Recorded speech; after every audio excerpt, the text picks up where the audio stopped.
Betrayed by my own family, kicked out of our Thanksgiving dinner, would I find a way to make them face the truth? My heart broke when Mom said you're not welcome here. I stood frozen, my cranberry sauce still warm in my hands, wondering if I could ever make them see how much they hurt me. But deep inside, a spark of anger grew.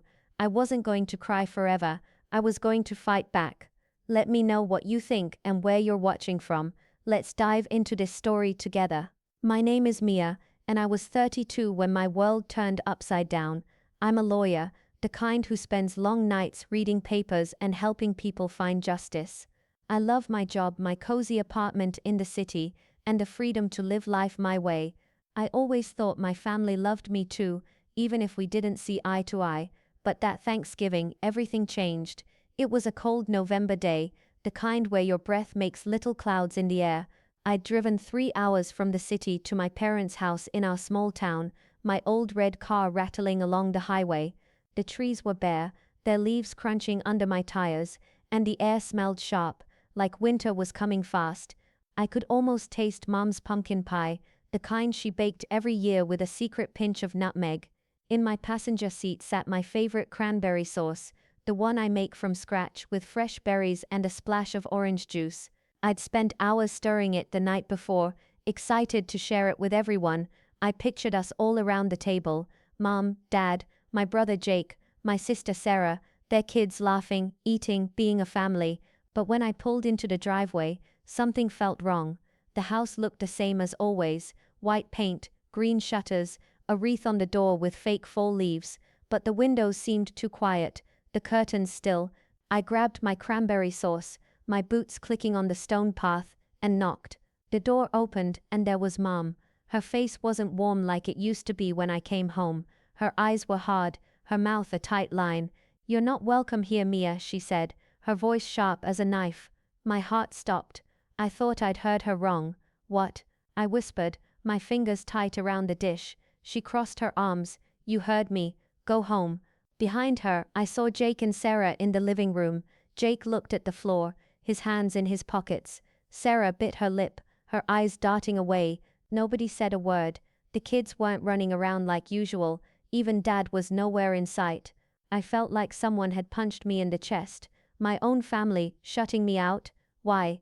I stood there, the wind biting my cheeks, my cranberry sauce growing cold. "Mom, what's going on?"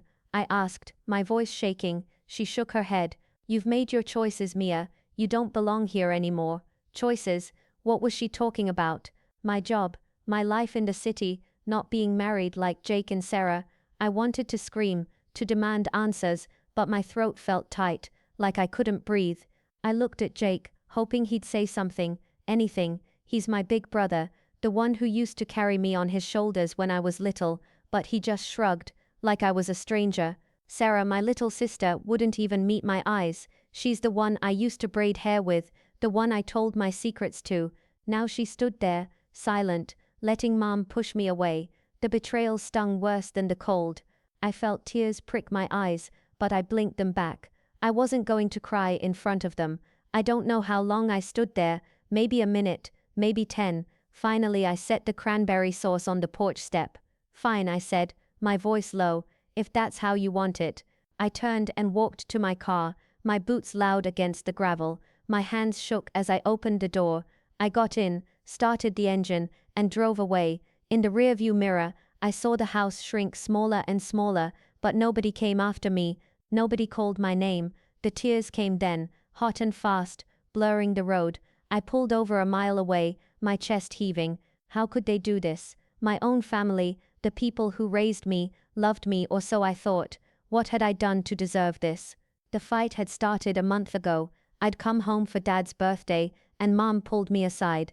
"Mia, when are you going to settle down?" she'd asked, her voice sharp. "Jake and Sarah have families, homes here. You're out there in the city all alone chasing your career." I'd tried to stay calm. "I love my life, Mom. I'm happy," but she'd shaken her head. "You're too independent, it's not right." Too independent. I'd worked hard for everything, my law degree, my apartment, my freedom, but Mom always favored Jake and Sarah. They followed her rules, got married young, had kids, stayed close. They got her smiles, her praise, her Sunday dinners. Me, I got lectures, eye rolls, questions about why I wasn't like them. Still, I never thought they'd shut me out completely. I thought family meant sticking together, no matter what. As I drove back to the city, the tears dried up, and something else took their place. Anger. It burned in my chest, hot and fierce. They thought they could erase me, like I didn't matter, but I wasn't going to beg for their love. I wasn't going to crawl back and apologize for being me. I'm a lawyer, I know how to fight for what's right. By the time I got to my apartment, I had a plan. I wasn't going to call or text them. I wasn't going to show up at Christmas, hoping they'd change their minds.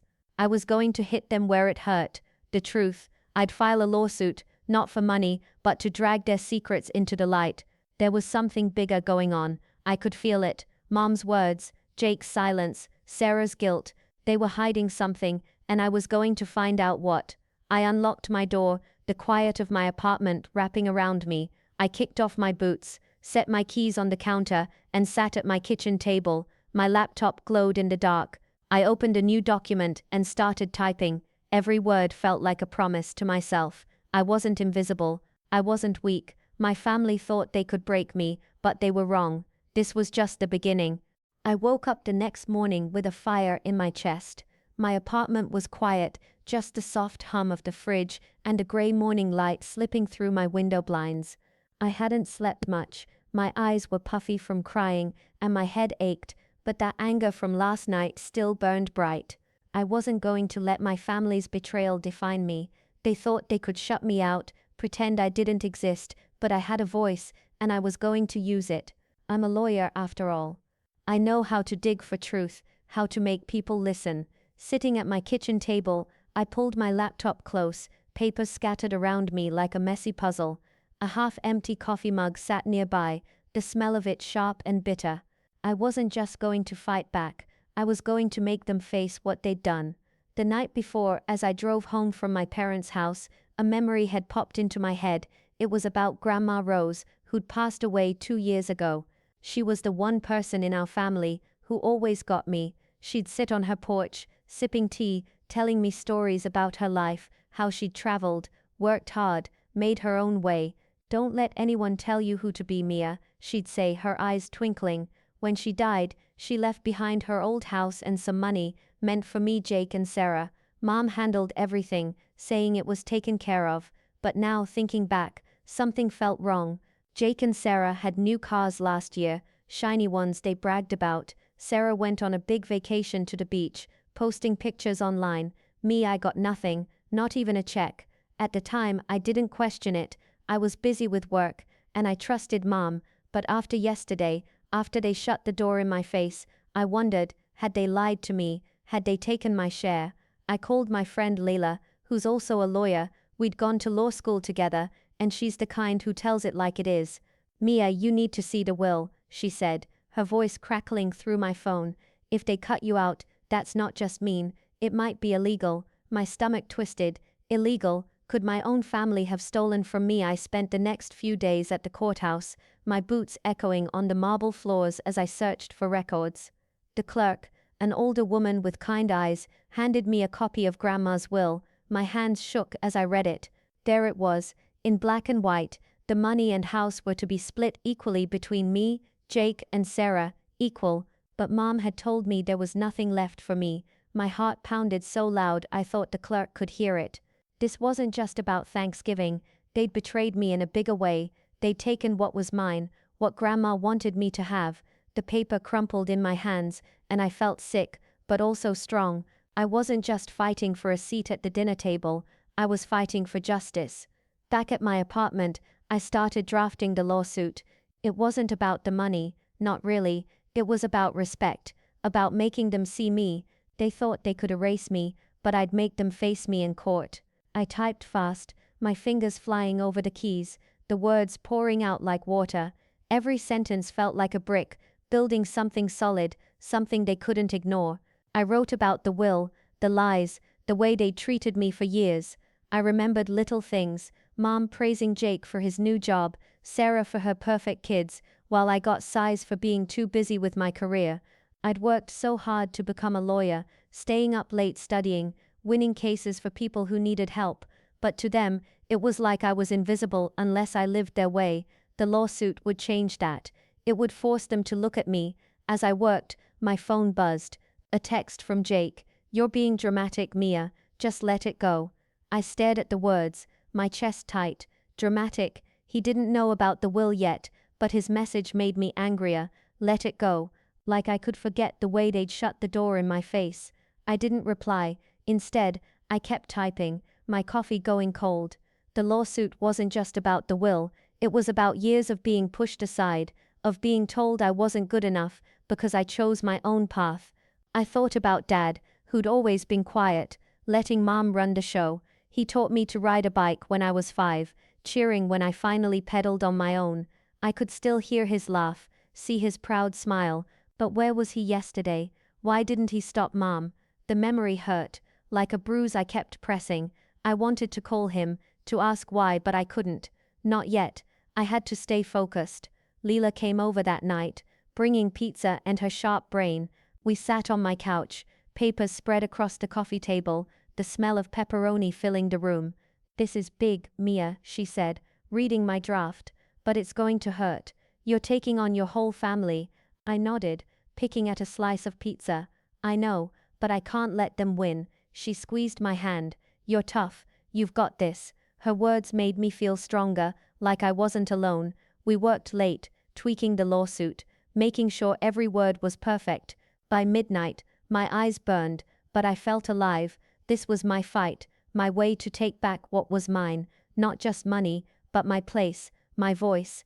As I crawled into bed, the city lights glowing outside my window, I thought about Thanksgiving again, the table I'd never sit at, the laughter I'd never share. It still hurt, like a cut that wouldn't heal, but I wasn't broken. I was building something new, something they couldn't take away. Tomorrow I'd keep digging, keep fighting. My family thought they could push me out, but they didn't know me at all. I was just getting started. The air was colder than ever a week later when I stood outside my parents' house again. The November sky was gray, heavy with clouds that looked ready to burst. I clutched the envelope in my hands, the lawsuit papers inside crisp and official. My heart raced, thumping so loud I could hear it over the wind whistling through the bare trees. Inside the house, I heard voices, Jake's loud laugh, Sarah's soft murmur, the squeal of their kids playing. It was like a normal family day, like I'd never existed. The wreath on the door still had those fake fall leaves, but now it looked fake in a different way, like the perfect family they pretended to be. I wanted to knock, to yell, to make them see me standing there, but I didn't. I had a better plan. I bent down, my knees cold against the porch, and slid the envelope under the door. The paper whispered against the wood, a quiet promise of what was coming. Then I stood, my boots crunching on the gravel, and walked back to my car. I didn't look back, not once. Driving away, my hands shook on the steering wheel. I'd done it. I'd served the papers, the first step in making them face the truth about Grandma's will, about how they'd cut me out. It wasn't just about the money or the house, it was about respect, about them thinking they could erase me. My phone stayed quiet as I drove, the highway stretching out under the gray sky. Part of me hoped Mom would call right away, maybe apologize, maybe explain, but deep down I knew better. They'd made their choice on Thanksgiving, and now I'd made mine. The lawsuit was my way of saying, I'm still here, and you can't ignore me anymore. The next morning my phone exploded, Mom's name flashed on the screen, and when I answered, her voice was like a storm. "How dare you sue us, Mia?" she shouted. "You're tearing this family apart." Her words hit like a slap, but I was ready. I took a deep breath, keeping my voice steady. "You tore it apart when you shut me out," I said. "You lied about Grandma's will, you stole from me." There was silence on the other end, just her breathing, sharp and angry. Then she said, "You're selfish, just like always." Selfish? After everything? I wanted to scream, but I didn't. "We'll see what the court says," I told her, and hung up. My hands were shaking, but I felt strong, like I'd finally stood up to her. Jake texted next. "This is low, Mia, suing your own family. Grow up." I stared at his words, my chest tight. Grow up. He was the one who stood there on Thanksgiving, silent, letting Mom kick me out. I didn't reply. Sarah didn't text or call, but I knew she was with them, probably nodding along to Mom's rants. They were closing ranks, acting like I was the bad guy, but I wasn't backing down. The lawsuit was about more than money. It was about years of being treated like I didn't matter, like my choices made me less than them. I was done being the odd one out. At the law firm, I threw myself into work. My desk was a mess of papers, coffee cups, and sticky notes. My boss, Mr. Carter, called me into his office. He's an older guy, with gray hair and a voice that's calm but firm. "I read your case, Mia," he said, leaning back in his chair. "It's solid. The will is clear, and you've got proof. But this is going to get messy. You're ready for that?" I nodded, my jaw tight. "I have to be." He gave me a long look, then a small smile. "You're tough. Just be careful." I knew what he meant. Going to court against my family would mean airing every ugly detail: Mom's favoritism, Jake's silence, Sarah's guilt. It would hurt, but I couldn't stop now. I started gathering more evidence. I called Grandma's lawyer, Miss Thompson, who'd known her for years. He was retired now, living in a little house an hour away. I drove out to see him, the road winding through fields dusted with frost. His place smelled like old books and wood smoke. "Your grandma wanted you to have your share," he told me, his voice gravelly. "She was proud of you, Mia. Said you were like her, making your own way." His words made my throat tight. I wished I could tell Grandma thank you one more time. Mr. Thompson gave me copies of letters Grandma wrote, confirming the will was meant to be equal. It was exactly what I needed for court. I also talked to neighbors who'd known us forever. Mrs. Ellis, who lived across the street, invited me in for tea. "Your mom always favored Jake and Sarah," she said, shaking her head. "I saw it for years. You were always working so hard, but she'd brag about them, not you." Her words hurt, but they also helped. They were proof I wasn't imagining things. I wrote down everything she said, every memory of Mom's lectures, Jake's smug grins, Sarah's quiet agreement. It was like putting together a puzzle, each piece showing how my family had pushed me away long before Thanksgiving. Back home, I worked late, the city lights glowing outside my window. My apartment felt small but safe, like a fortress. Every night I read over the lawsuit, adding details, making it stronger. The hurt was still there, like a stone in my chest. I kept seeing Mom's face, her hard eyes, her voice saying I wasn't welcome. I kept hearing Jake's laugh, Sarah's silence, but I also saw Grandma's smile, her hand squeezing mine, telling me to be strong. This fight was for her too. She'd wanted me to have my share, to have a future. My family thought they could take that away, but they were wrong. The papers were served, the truth was out, and I was ready for whatever came next. The courtroom smelled like polished wood and old paper. It was a chilly December morning, and I sat at a long table, my hands folded tight to hide their shaking. My suit was pressed, dark blue, the one I wore for big cases. Across the room, Mom, Dad, Jake, and Sarah sat with their lawyer, a man with slick hair and a sharp smile. They didn't look at me. Mom's face was tight, her lips a thin line. Dad stared at his hands, his shoulders slumped. Jake leaned back, arms crossed, like he was bored. Sarah kept her eyes down, twisting a tissue in her lap. The judge, a woman with gray hair and glasses, sat high at the front, her voice calm but firm. "We're here for the case of Mia Thompson versus Thompson family," she said. My heart jumped. This was it, the moment I'd been building toward since that awful Thanksgiving day. I'd show them the truth, make them see me. But as I sat there, the air heavy with silence, I felt a pang of sadness. How did we end up here, my family and me, fighting like strangers? I stood when the judge called my name, my boots soft on the floor. I told my story, starting with Thanksgiving. My mom said I wasn't welcome. I said, my voice steady but loud enough for everyone to hear. She shut the door in my face, with my brother and sister right there, saying nothing. I talked about Grandma's will, how it was supposed to be equal, how Mom lied and gave my share to Jake and Sarah. I showed the papers, Grandma's will, Mr. Thompson's letters, the proof I'd worked so hard to find. My hands didn't shake anymore. Every word felt like a weight lifting off my chest. I talked about the years of being pushed aside, how Mom praised Jake and Sarah but criticized me for my job, my life, my choices. I just wanted respect, I said, looking at the judge.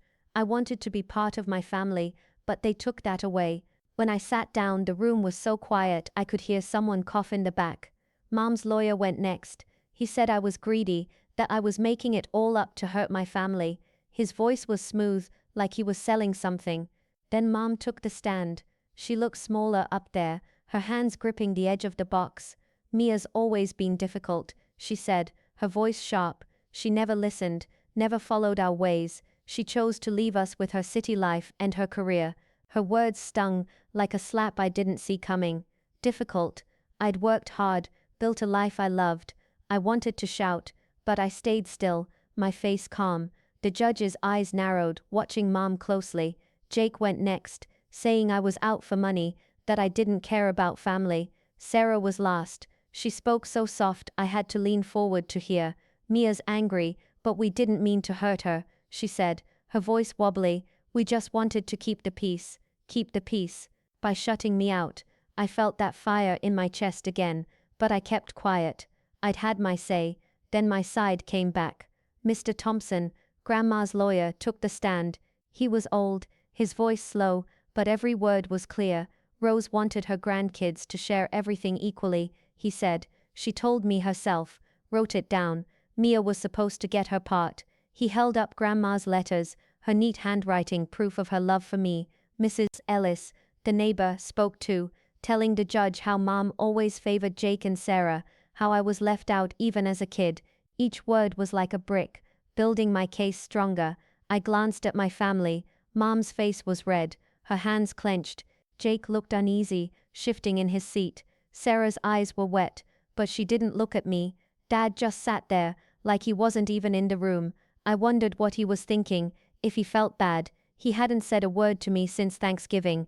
The judge asked a few questions, her voice cutting through the tension. She looked at the papers, her glasses glinting under the lights. My heart pounded, waiting. This was my chance to be heard, to show I wasn't invisible. But as I watched my family, I felt a leck deep inside. I didn't want to hate them. I just wanted them to see me, to say sorry. The judge said she'd decide soon, and we all stood as she left. My family filed out, not looking at me.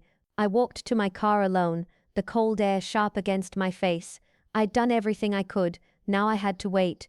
The judge's ruling came 2 weeks later, on a snowy January day. I was at my apartment, sitting by the window, watching flakes drift down over the city. My phone rang, and Mr. Carter's voice came through, calm but warm. "You won, Mia," he said. "The will stands. You get your share." I let out a breath I didn't know I'd been holding. Grandma's house and money would be split equally like she wanted. I should have felt happy, but instead, I felt empty. I'd won the case, but I'd lost my family. The courtroom flashed in my mind. Mom's angry face, Jake's cold stare, Sarah's tears, Dad's silence. They hadn't called or texted since the trial. It was like I'd never been their daughter, their sister.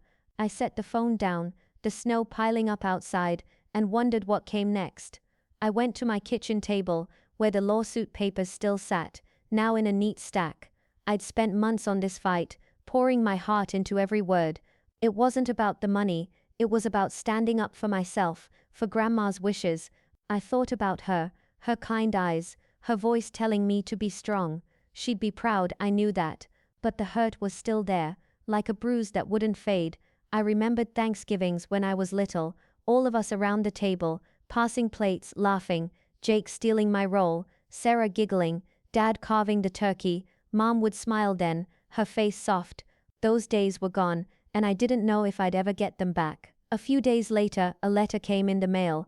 It was from Sarah, her handwriting wobbly on the envelope. I opened it, my hands careful, like it might break. "Mia, I'm sorry," she wrote. "I didn't know about the will. I should have stood up for you. I miss you." My throat got tight. I wanted to believe her, but trust was hard now. I set the letter down, not sure if I'd write back. Maybe someday, but not yet. I needed time. Jake and Mom stayed silent, and Dad too. That hurt most of all. Dad's quiet, like he'd given up on me. I wished I could shake him, ask why he let this happen, but I couldn't change them. I could only change me. I started volunteering at a community center, helping kids who felt left out, like I did. They were loud, messy, but their smiles made my heart lighter. One girl, Emma, was 9, with big eyes and a shy voice. She told me her brothers ignored her, and I saw myself in her. You're enough, Emma, I told her, squeezing her hand. Just be you. Saying it to her made me believe it for myself. I didn't need my family's approval anymore. I had my work, my friends, my life. The money from grandma's will let me pay off some bills, save a little, but the real win was something else, knowing I was strong enough to fight, to stand alone. One night, I cooked cranberry sauce, the same recipe I'd brought to Thanksgiving. The kitchen smelled like oranges and sugar, warm and sweet. I ate it alone at my table, the city lights twinkling outside. It tasted like hope, like a new start. My family had tried to break me, but they didn't. I'd faced their betrayal and found my own strength. I didn't know what the future held. Maybe Sarah and I would talk again, maybe not. But I was free now, free to be Mia, not the daughter or sister they wanted, and that was enough.